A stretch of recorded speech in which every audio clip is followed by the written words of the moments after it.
25,000 চাকরি বাতিল হয়ে গেল। হাইকোর্ট বলল বাতিল। সবাই চুরি করে চাকরি পেয়েছে তা নয়, এদের মধ্যে অনেক যোগ্য আছেন, তারা চাকরি পেয়েছে।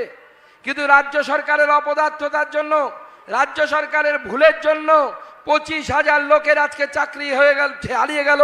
এই 25,000টা পরিবার, 25,000 পরিবার জলে পড়ে গেল। তাদের ব্যাংকে লোন নিয়ে আছে, কেউ বিয়ে করেছে, ছেলে মেয়ে হয়ে গেছে, তারা খাবে কি ভাবুন। কেন? কারণ মুখ্যমন্ত্রী তার ভাইপোকে মুখ্যমন্ত্রী বানাতে চান এবং নিজে প্রধানমন্ত্রী হওয়ার স্বপ্ন দেখেন। আমি বলে দিচ্ছি দিদি, এ জীবনে আপনার প্রধানমন্ত্রী হওয়ার স্বপ্ন পূর্ণ হবে না, ভারতবর্ষেরটা পূর্ণ হবে না। তবে চেষ্টা করে দেখতে পারেন বাংলাদেশেরটা চেষ্টা করে দেখতে পারেন। সাংবাদিকরা খবর করেছে দিদি নাকি স্কুলে সবুজ সাথী সাইকেল দেয়, সেই সাইকেল নাকি বাংলাদেশে চলে গেছে পাচার হয়ে। আগে গরু পাচার করতো, কয়লা পাচার করতো, বিএসএফ আটকে দিয়েছে, খুব কড়াকড়ি করেছে, এখন সাইকেল বেচে খাচ্ছে, যা পারবে তাই বেচবে। কুমারগঞ্জে নদীর বালি থেকে শুরু করে তৃণমূল যা পারে তাই বিক্রি করে। যদি পারতো না, আমাকে এক তৃণমূল নেতা গল্প করছে, বলছে দাদা চন্দ্রযানটা দেখলেন চাঁদের বুকে নামলো?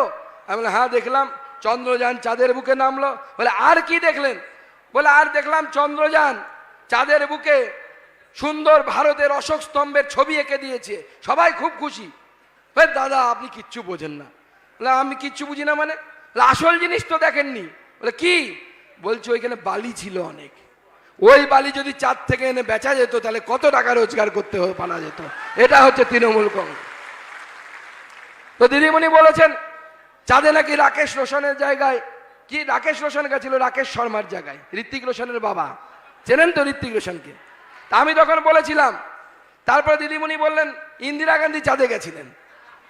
আমরা তো অবাক, রাকেশ রোশন ঋত্বিক রোশনের বাবা চাঁদে যাচ্ছে, ইন্দিরা গান্ধী চাঁদে যাচ্ছে। তা আমি তখন সাংবাদিকদেরকে বললাম এত উল্টোপাল্টা লোককে দিদিমণি চাঁদে পাঠাচ্ছে, তার থেকে এক কাজ করুক না, ভাইপোটাকে চাঁদে পাঠিয়ে দিক, ঝামেলাটাই মিটে যাবে, চাঁদে গিয়ে ভাইপো থাকবে। তাই এই চোরেদেরকে একটিও ভোট নয়।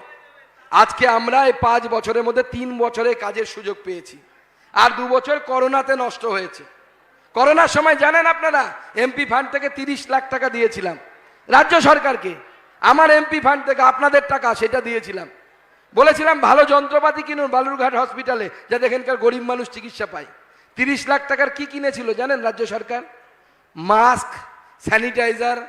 30 লাখ টাকা দিয়ে মাস্ক আর স্যানিটাইজার কিনে নষ্ট করেছিল। কারণ কি? চুরি করা যায়। 5,000 মাস্ক কিনে বলবে 50,000 মাস্ক কিনেছি। যন্ত্র তো চুরি করা যাবে না, যন্ত্র তো কমসে কম দেখাতে হবে যে অপারেশনের এই যন্ত্রটা কিনেছি। 30 লক্ষ টাকার মাস্ক স্যানিটাইজার কিনে এরা চোরগুলো নষ্ট করেছে। তার 3 বছরের মধ্যে আমরা কলকাতার শিয়ালদা অব্দি ট্রেন চালিয়েছি। কি চালিয়েছি কিনা? যায় কিনা? এই জেলা থেকে আমরা ভাবতে পারতাম দিল্লির ট্রেন যাবে কোনদিন? দিল্লির ট্রেন এখন এই জেলা থেকে যায় পু ঝিকঝিক করে পশ্চিমবঙ্গের এই সুকান্ত মজুমদারের বালুরঘাট থেকে, আপনার বালুরঘাট থেকে, আপনার দক্ষিণ দিনাজপুর থেকে নরেন্দ্র মোদীর দিল্লি পর্যন্ত আমাদের স্বপ্নের ট্রেন যায়। এটা নরেন্দ্র মোদীর উন্নয়ন, এটা আমরা করেছি, এটা আমরা করে দেখিয়েছি। আর তৃণমূল কি করতে পারে? এই যে আমার মায়েরা দিদিরা বসে আছে, এই বাচ্চাটাকে, এই যে বাচ্চাটা দেখতে পাচ্ছেন, ছুঁড়ে ফেলে দিয়েছিল তৃণমূলের হারমাদরা, ছুঁড়ে বাচ্চাটাকে সন্দেশখালিতে ফেলে দিয়েছিল। শুভেন্দুদার ডিটেলসে বলবেন, কারণ উনি বক্তা। আমি আর শুভেন্দুদার দুজনে মিলে সন্দেশখালিতে গেছি, তাই দিদিমণির খুব রাগ। দিদিমণি বলছে সুকান্ত মজুমদার তো দক্ষিণ দিনাজপুরের ছেলে, ও কেন কলকাতা যাবে, ও কেন সন্দেশখালি যাবে? দিদিমণি আপনাকে পরিষ্কার বলে দেয়, দক্ষিণ দিনাজপুরে শুধু বিপ্লব মিত্রের মতো নেতা জন্মায় না, যারা জো হুজুর জো হুজুর জো হুজুর করে সুকান্ত মজুমদারের মতো লোকেরাও জন্মায়। দিদিমণি খুব রাগ, তাই বিপ্লব মিত্রকে বলেছেন, বিপ্লবদাকে বলেছেন সুকান্তকে খাঁচায় বন্দি করো। দক্ষিণ দিনাজপুরের লোক হয়ে কলকাতায় গিয়ে নেতাগিরি করবে, মানব না। বড় বড় কথা, দিদিমণি আপনি আটকাতে পারবেন না। কালকে বালুরঘাটে মুখ্যমন্ত্রী হয়ে 2,500 লোক নিয়ে সভা করেছে, এর অর্ধেকেরও অর্ধেক লোক বালুরঘাটে ছিল না, কুমারগঞ্জে এর থেকে কম ছিল। আমাদের ভিডিও ভালো লাগলে লাইক এবং শেয়ার করুন, কমেন্ট সেকশনে গিয়ে জানান আপনাদের মতামত।